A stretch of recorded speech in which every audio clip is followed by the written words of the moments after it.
होरी खेलत संत सुजान आदम राम से होरी खेलत होरी खेलत होरी खेलत होरी खेलत होरी खेलत संत सुजान आदम राम से।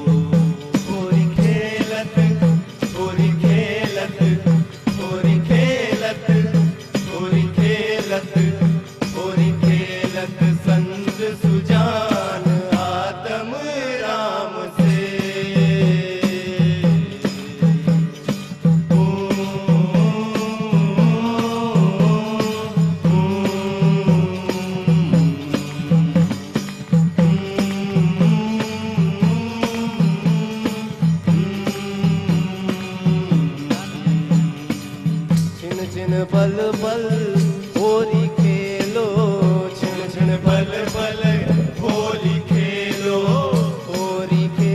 जी होली खेलो छिन छिन पल पल होली खेलो। निस दिन आठो या निस दिन आठो या होरी खेलत होरी खेलत होरी खेलत होरी खेलत होरी खेलत संत सुजान आत्म राम से।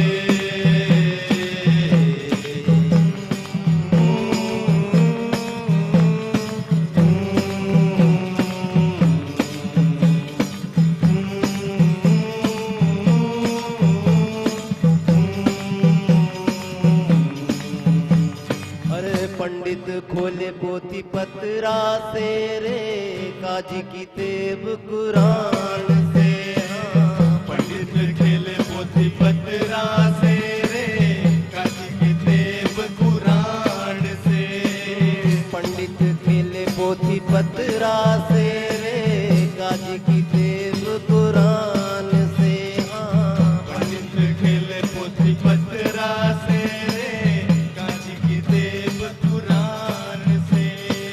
पतिव्रता खेले अपने पिया से पतिव्रता खेले अपने पिया से।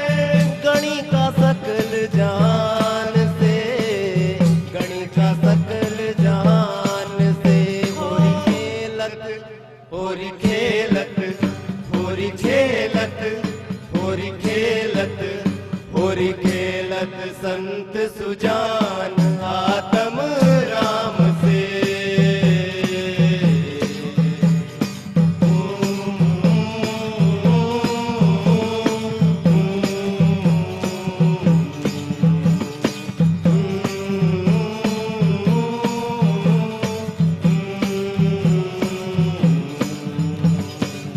योगी खेले योग युगति से अभिमानी अभिमान से। हाँ योगी खेले योग युगति से अभिमानी अभिमान से। हाँ योगी खेले योग युगति से अभिमानी अभिमान से। योगी खेले योग युगति से अभिमानी अभिमान से।